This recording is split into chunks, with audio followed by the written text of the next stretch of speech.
आतंकी का कोई धर्म, कोई ईमान, कोई दीन कुछ नहीं होता। अगर नहीं होता तो गोलियां क्यों मारता? धर्म पूछ करके, ये भी सवाल है ना। ओपिनियंस की तुलना किसी की जान से नहीं की जा सकती। जान का बदला जान से। is not acceptable at any cost.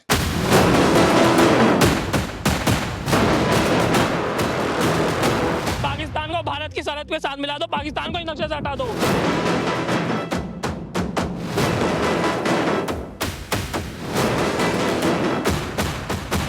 अब इस बार एकदम वॉर हो जानी चाहिए, आर पार की लड़ाई सर। मैं चारण हूं चौराहे पर, आंख लाल कर पूछूंगा, सिंहासन के गिरेबान में हाथ डालकर पूछूंगा। उनकी कल्पना से भी बड़ी सजा मिलेगी। पहलगाम के बाद भारत और पाकिस्तान के बीच तनाव बड़े अगले दर्जे पर पहुंच गया है। सवाल ये उठता है कि क्या भारत कोई ऐसा कदम उठाने वाला है जिसके बाद अब दोनों देशों के संबंध युद्ध के संबंध में तब्दील हो सकते हैं। ये सवाल इसलिए भी है कि निहत्थे लोगों पर गोलियां चलाई गई है, पर्यटकों पर गोलियां चलाई गई है, और इसके बाद पूरा हिंदुस्तान गुस्से में है, उबाल में है। और देश के प्रधानमंत्री नरेंद्र मोदी साफ तौर पर ये कहते हैं कि जिन्होंने भी ये हमला किया है या करवाया है, वो धरती के किसी भी छोर में अगर होंगे, यानी आखिरी छोर पर भी होंगे, तो हम उनको ढूंढ निकालेंगे। तो सवाल ये है कि क्या अब पाकिस्तान के खिलाफ, वो पाकिस्तान जो हमेशा भारत के खिलाफ आतंकी गतिविधियां करता रहा है, हमेशा भारत को अस्थिर करने के लिए लगातार षड्यंत्र रचता रहा है, हमेशा भारत की इकोनॉमी को डिस्टर्ब करने की कोशिश करता रहा है, लेकिन खुद की औकात क्या है? खुद की औकात है कि आटा नहीं है, लोगों के पास खाने के आटे नहीं है, सब्जियां नहीं है, लेकिन इसके बावजूद हिंदुस्तान को तबाह करने का दुस्साहस। मगर सवाल यह है कि इस दुस्साहस का जवाब कितना मिलेगा? और कश्मीर जो भारत का स्वर्ग है, जो भारत का अभिन्न अंग है, वो तो हमारा है ही, लेकिन अगला सवाल ये कि क्या इस बार पीओके हमारे हिस्से में आएगा? क्योंकि अब भारत की करोड़ों जनसंख्या ये कह रही है, लोग कह रहे हैं कि अब बहुत हुआ, बर्दाश्त अब और नहीं कर सकते। जो लोग छुट्टियां मनाने गए थे वहां पर अपने परिवारों के साथ, उनको किस तरीके से धर्म पूछ करके गोलियां मारी गई। हिंदुस्तान सबका देश है, यहां पर धर्म और जात की बात नहीं होती, संविधान सबको आजादी देता है, लेकिन इसके बावजूद अगर पाकिस्तानी आतंकवादी कश्मीर के अंदर आते हैं और यहां पर आकर के सीधे तौर पर पूछते हैं कि आपका धर्म क्या है, चेक करते हैं और उसके बाद गोली मार देते हैं, फरार हो जाते हैं। उसके पीछे कौन लोग थे? पाकिस्तान है, और पाकिस्तान को इसकी सजा मिलेगी। तो आज मैं डीएमई में हूं, हमारे साथ डायरेक्टर साहब के लिए ताली बजाइए। इनका नाम रविकांत सहाय है और ये डीएमई के डायरेक्टर हैं, और बगल में साथी डॉक्टर राजेंद्र कौर रंधावा हैं, हेड है डिपार्टमेंट ऑफ लॉ की। एक और पैनलिस्ट हैं Parul Mehta, doctor Parul Mehta, head of department media की हैं। इनके लिए भी ताली बजा दीजिए। देखिए, आज मैं यहां पे हूं, दो तीन बातें बहुत महत्वपूर्ण है। ये देश के भविष्य हैं, इनका क्या सोचना है? पाकिस्तान ने जो कुछ किया है, इनके अंदर कितना आक्रोश है, और ये देश के बारे में क्या सोचते हैं? और जो नई पीढ़ी है, जो भारत का भविष्य है, वो आने वाले देश के बारे में क्या सोचती है? क्या युद्ध असंभावी है? जरूरी हो गया है युद्ध? तो कहते हैं ना कि आओ वतन पर मिलजुल कर जान देते हैं।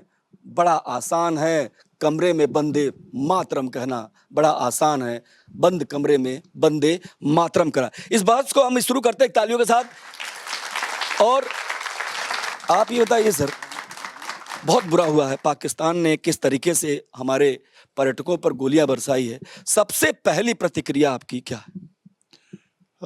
बहुत ही गलत हुआ। अभी कश्मीर जब से 370 हटाई, तो उसके बाद भारत का एक अभिन्न अंग बन ही चुका था, रेल भी चल गई थी।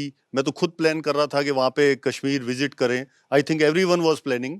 लेकिन इसके बाद मुझे लगता है कि एक बहुत ही बड़ा नुकसान हुआ है।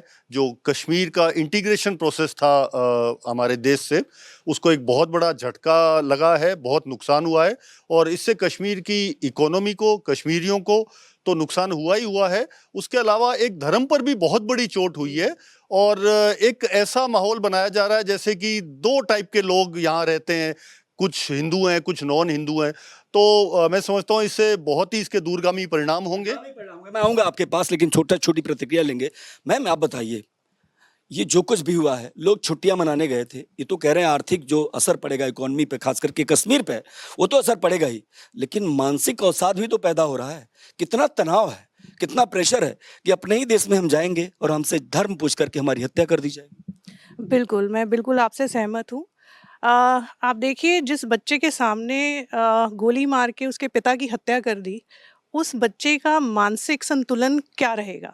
आगे जाके वो बच्चा जब बड़ा होगा और वो ये जो ऐसा एक दृश्य रहेगा जो हमेशा उसका पीछा करता रहेगा और मानसिक संतुलन उसका ऐसा बिगड़ेगा और आगे उसकी जो परवरिश रहेगी या आगे वो बढ़ेगा, उसकी ग्रोथ पे उसका असर कहीं ना कहीं हमेशा रहेगा। ये सवाल है ना कि जो जिस मासूम ने अपने ही सामने अपने पिता को गोलियों से भूनते हुए देखा हो, उसकी मनस्थिति जरा समझिए।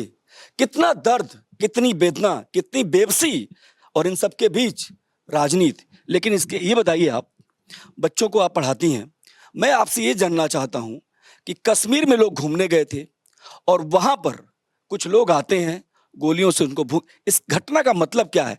क्या धर्म देख करके हत्या करना इस देश में बर्दाश्त करेगा ये देश? देखिए, जो ये आतंकीवाद हमला हुआ है, ये जो लड़ाई है, ये आतंकवाद की लड़ाई है, ये धर्मवाद की लड़ाई नहीं है।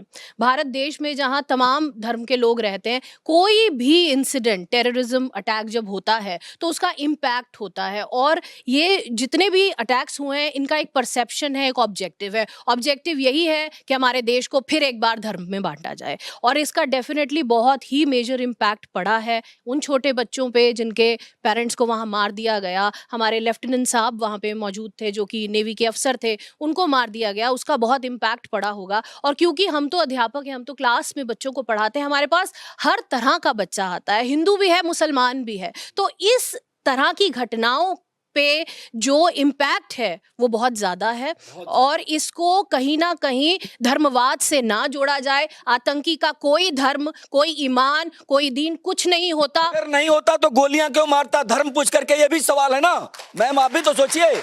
अगर जो है आतंकी का कोई धर्म नहीं होता तो वो क्यों छोड़ देता? क्यों वो हिंदू धर्म पूछ करके मार रहा है गोली? ये सवाल भी है, पूरा देश पूछ रहा है। आपका सवाल हो सकता है, आपका पक्ष हो सकता है, लेकिन करोड़ों ऐसे लोग हैं जो सहमत हैं कि अब आतंकियों का, आप समझिए, इसी हिंदुस्तान में हिंदू, मुसलमान, सिख, ईसाई रहते हैं, लेकिन पाकिस्तान एक ऐसा देश है जिसका धर्म बन गया है आतंक। आप में से किसी से अगर पूछें, ये बताइए, कुछ आतंकी आते हैं यहाँ पर और वो धर्म पूछ करके गोली मार देते हैं, आप क्या कहें? ये बिल्कुल भी जस्टिफाइड नहीं है, बिकॉज हम सब एक देश में रहते हैं, हम सब अपनी ज़िंदगी जीने के लिए आए हैं और जस्ट बिकॉज आपका धर्म हिंदू है और आपको उस बेसिस पे मार दिया जाए, ये किसी के लिए भी इक्वालिटी नहीं है। ये पाकिस्तान ने जो किया है इंडिया के लिए is not acceptable at any cost. नहीं बर्दाश्त हो सकता। ताली बजाइए इस बच्ची के लिए, बहुत बढ़िया बात की। ये बताइए, बर्दाश्त होगा? कोई भी आए, आदमी आए, कोई भी आतंकी आए, धर्म पूछ करके गोली मार दे, बर्दाश्त करेंगे? नहीं, बिल्कुल भी बर्दाश्त नहीं होगा कि तुम्हें कोई भी तुम्हारे हिंदू होने पे गोली मार दे। ये देखना होगा कि दुनिया भर के मुल्क अपने नागरिकों की रक्षा के लिए खड़े रहते हैं। इजराइल का उदाहरण है कि उसका एक नागरिक मरेगा, उसका बदला चाहे 50 साल बाद लेना हो, लेकिन लेता है। और गाजा का जिस तरीके से गाजा में हमला हुए हैं, उससे साफ जाहिर होता है कि उसने अपने नागरिकों की हत्या का बदला लिया है। मैं सवाल करूंगा कि क्या हिंदुस्तान के लिए भी अब वो वक्त आ गया है जहां पर वो बदला ले अपने लोगों का, अपने लोगों के निहत्थे लोग जो मारे गए हैं उनका बदले? कौन बोलेगा, बताइए। हिंदुस्तान को इस समय पे पूरा कड़ा एक्शन लेना चाहिए। इसके बाद भी अगर कड़ा एक्शन नहीं लेते हैं तो इनके और हौसले बुलंद होंगे। इसीलिए हिंदुस्तान को अपने पूरे उससे पाकिस्तान को सबक सिखाना चाहिए, सबक सिखाना चाहिए। चलिए ठीक है, आप बताइए, आपको भी लगता है कि सबक सिखाना चाहिए? जी ज़रूर, कि अगर हमने अभी सबक नहीं सिखाया तो ये चीज़ दोबारा भी होगी। हम वही बोलेंगे फिर से, दिल मांगे मोर। ये एहसास कराने की जरूरत है। और ताली बजाइए भाई, कंजूसी मत कीजिए। आप बताइए, आप भी यही सोचती हैं? यस सबक सिखाना चाहिए क्या? Yes sir, I feel same कि सबक सिखाना चाहिए क्योंकि पाकिस्तान डिड रॉन्ग। आप बताइए। सर मेरा ये मानना है कि सबक 100% सिखाना चाहिए, बट एक पर्टिकुलर तरीके से। इसका ये रास्ता नहीं है कि हम पाकिस्तान की टेरिटरी में सीधा कारपेट बॉम्बिंग शुरू कर दें, बट इसका ये रास्ता है, जैसे कितनी सारी कंट्रियों ने सर्जिकल स्ट्राइक्स लिए हैं। जो आपने इसराइल का एग्जांपल दिया, वो आज के इसराइल का नहीं, बट जो ओलंपिक्स में हुआ था और इसराइल ने 10 साल तक टेररिस्ट को ढूंढ ढूंढ के मारा था। आई थिंक हमें उस तरीके से बदलाना चाहिए। ऐसा नहीं कि कोई इनोसेंट सिविलियंस हर्ट हो, बट ऐसे जो लोग रिस्पॉन्सिबल हैं सिर्फ वो हर्ट हो। आई बिलीव हमारे नेशन के पास इतने रिसोर्सेज है कि हम सर्जिकल स्ट्राइक फिर से कर सकते हैं और बहुत अच्छे से कर सकते हैं। जिस देश का धर्म ही आतंक हो, जिसका एजेंडा ही भारत विरोध है, उसे आप कैसे निपटोगे? कहां से निपटोगे? अपने तरीके में बदलाव। और यही तो हमने किया है। अटल जी गए शांति प्रस्ताव लेकर के, हुआ क्या? कुछ हुआ क्या? और यही तो सवाल है। लेकिन कुछ और बच्चों से बात करेंगे। बताइए, काला कोट तो आपने बड़ा जोरदार पहन रखा है, ताली बजाइए इनके लिए भाई। ये बताइए, आप ये बताइए, थोड़े दमखम से बताइए, बदला चाहिए कि नहीं चाहिए? बिल्कुल चाहिए जी। और इस चीज की भी विडंबना जताना चाहूंगा कि जो पहले जंगे हुई उसी के अंदर अगर कोई कड़ा कदम पाकिस्तान के खिलाफ उठा लिया होता और भारत ने पाकिस्तान को ना बख्शा होता, तो आज उनकी ये हिमाकत ना होती ऐसा कुछ करने की। बहुत सही। आप भी कुछ कहेंगे? जी मैं बस इतना ही कहना चाहूंगा कि जो हुआ है उसके बाद पाकिस्तान को छोड़ना नहीं चाहिए। मैं तो ये कहूंगा कि पूरा का पूरा पाकिस्तान भारत में ले लो और पाकिस्तान को भारत की सरहद के साथ मिला दो, पाकिस्तान को ही नक्शे से हटा दो। वाह क्या बात है! ये आक्रोश है, आक्रोश। मैं मैडम से, सर आपसे बात कर रहा हूँ। ये बताइए, जब आप ये कहते हैं, ये देखिए बच्चे कह रहे हैं कि आक्रोश है इनके अंदर। आक्रोश तो होगा, क्यों नहीं होगा आक्रोश? भाई अब हमारे देश के निहत्थे लोगों पर धर्म जात पूछ करके आप गोली चलाएंगे? सही सोच रहे हैं? मैं समझता हूं अब वो समय आ गया है जब हमें एक डिसाइसिव विक्ट्री की जरूरत है उस राष्ट्र के अगेंस्ट जो हम ही से जमीन लेकर के और अलग हुआ और धर्म के आधार पे बना। उसका आधार ही धर्म है। तो अब वो टाइम आ गया है जब उस आधार को खत्म कर देना चाहिए। वाह, क्या ताली बजाइए अपने प्रोफेसर के लिए, बहुत बढ़िया। आप ये बात समझिए, जिस देश का जन्म धर्म के आधार पर हुआ हो, उससे आप अच्छे की उम्मीद नहीं कर सकते। क्यों नहीं कर सकते? कि देखिए, लादेन कहाँ मिला था? लादेन कहाँ मिला था? पाकिस्तान में। ढूंढ के मारा अमेरिका ने, क्योंकि 26 मतलब आप सोचिए कि अगर अमेरिका अपने दुश्मनों को ढूंढ के मार सकता है तो क्या हिंदुस्तान नहीं कर सकता? और करना नहीं चाहिए? करना चाहिए कि नहीं करना चाहिए? बताइए। सर बिल्कुल करना चाहिए कि ऐसे छोटे मोटे ये लोग टेररिस्ट को लेके ये आतंक कराते रहते हैं, तो जब तक भारत सरकार इस पे नहीं लेगी कोई भी एक्शन तो इनका सर कुछ नहीं हो सकता। अब इस बार एकदम वॉर हो जानी चाहिए, आर पार की लड़ाई सर, एकदम आर पार की लड़ाई। कुछ और भी बच्चे हैं, सबसे बात करना जरूरी है क्योंकि देखिए सबका प्रतिनिधित्व मिलना चाहिए। हाँ बोलिए, क्या करें?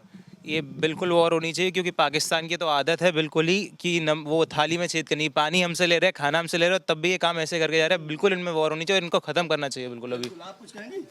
जैसे कि पुलवामा अटैक हुआ उसके बाद भी पाकिस्तान नहीं रुका, तो I think the serious step should be taken now it's a high time that India should wage a war against Pakistan.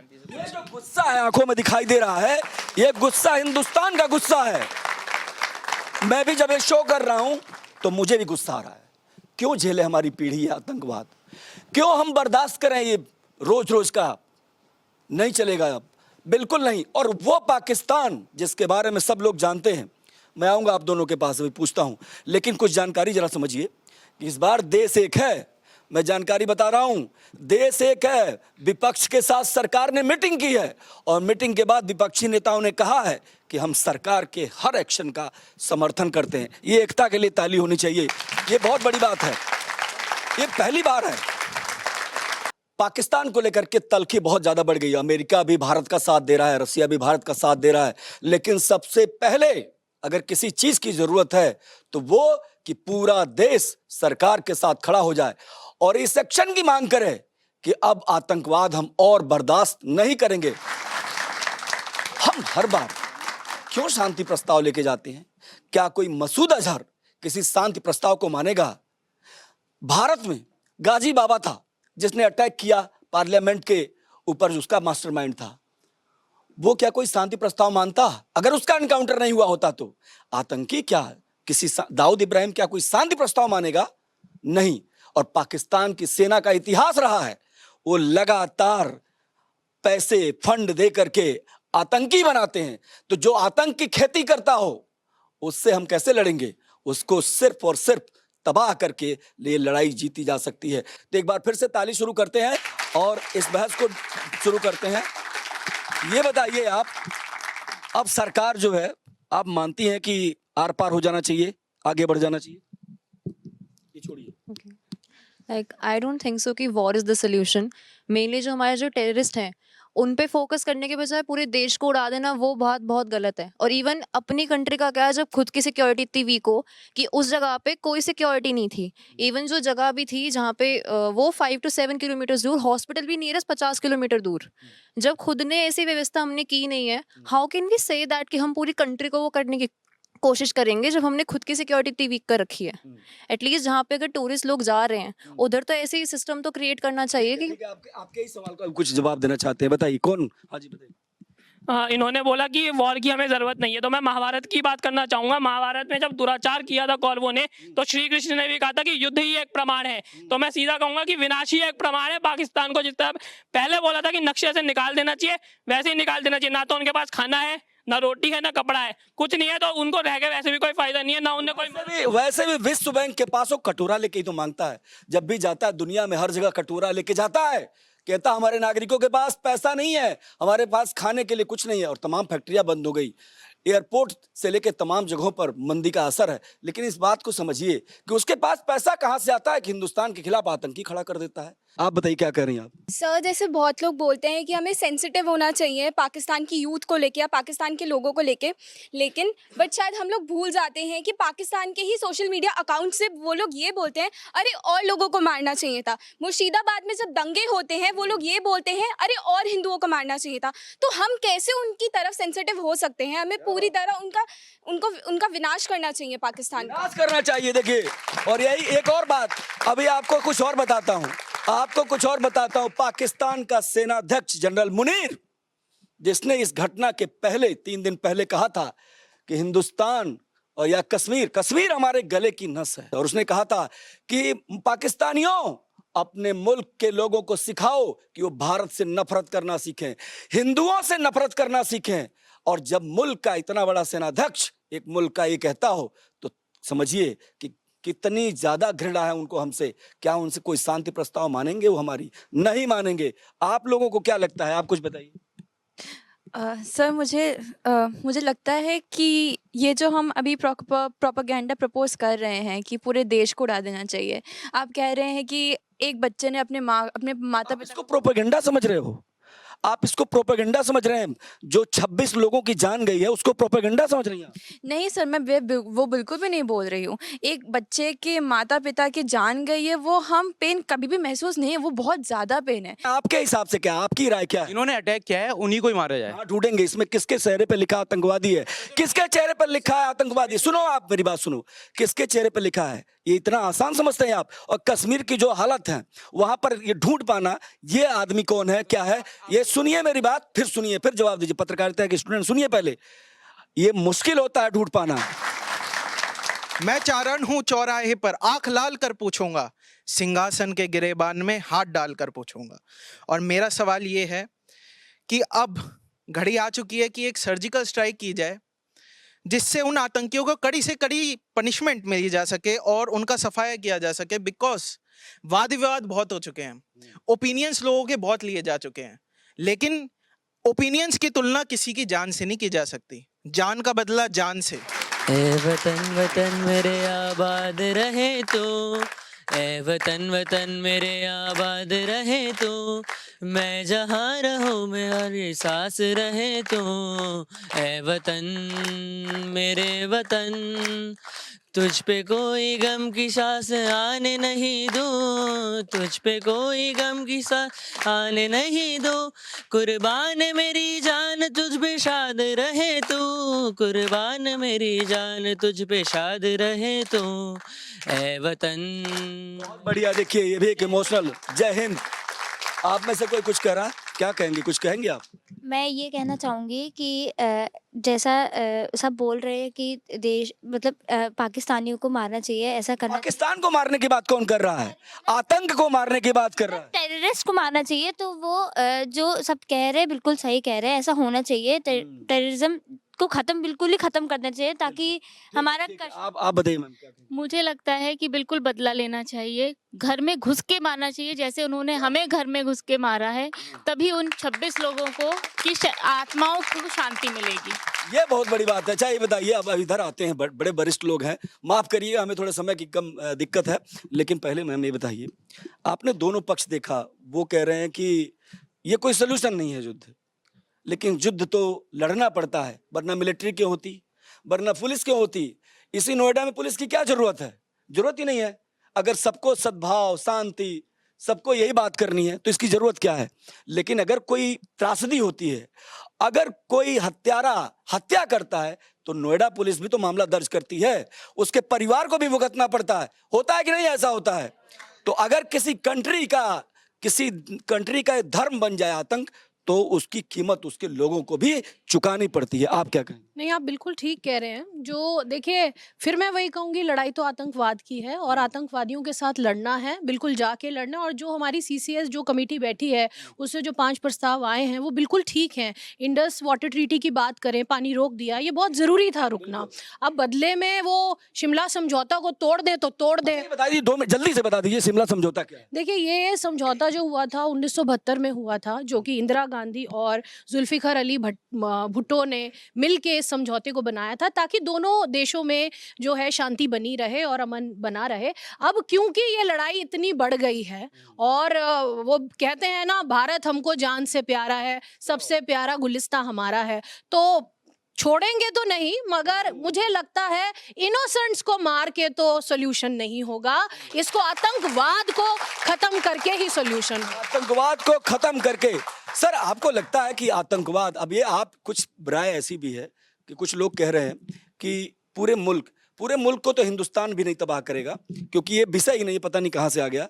आतंक पर चोट करनी है, और जो देश इसको प्रश्रय देता है उसको उसकी कीमत चुकानी पड़ती है। ये दुनिया भर में, जब अमेरिका पे हमला हुआ तो उन्होंने भी ढूंढ ढूंढ के मारा, उन सभी देशों को ठीक किया जो उनमें इन्वॉल्व थे। आप बताइए, आपका क्या राय है? 47 में जब 2 नेशन थ्योरी आई कि मुसलमान एक तरफ और हिंदू एक तरफ, तो पाकिस्तान बना। लेकिन उसके बाद से जो हुआ, डे 1 से वहां पे कभी भी डेमोक्रेसी स्टेबल नहीं हुई। 11 साल जनरल जियाउल हक रहे, 9 साल परवेज मुशर्रफ रहा, बीच में तमाम फौजी जनरल आए। तो उस देश में, मतलब आप जिसको देश बोल रहे हैं, मुझे तो आर्मी की यूनिट लग रही है वो। It is not a country, it is a army unit. जहाँ पे इतने लंबे समय तक फौजी जनरल रूल कर रहे हैं, वो देश तो नहीं है, वो तो एक फौजी टुकड़ी, और फौजों को लड़ना है आपस में। तो मैं समझता हूं कि full fledged war is the only solution. Past में हमने बहुत गलतियां की हैं। हमारी सेना 65 में लाहौर स्टेशन पे थी, हम वापस लौट के आए। 71 में तो बहुत अच्छा हुआ कि हमने ईस्ट पाकिस्तान को नेस्तानाबूद कर दिया। अब वेस्ट पाकिस्तान को, जिसको आज पाकिस्तान बोलते हैं, नेस्तानाबूद करने का समय आ गया है। और देखिए, एक पाकिस्तानी ने कहा था, इस पर मुझे याद आ रहा है, मैं पॉलिटिकल साइंस का स्टूडेंट रहा हूं। एक पाकिस्तानी ने कहा था कि बहादुर इतना कि लाहौर तक कब्जा कर ले, और अमन परस्त इतना कि जीता हुआ भूभाग वापस कर दे। ये कौन सी बात हुई? और भारत ने हमेशा शांति प्रस्ताव को आगे बढ़ाया है। हमने हमेशा कोशिश की कि शांति में भरोसा रखेंगे।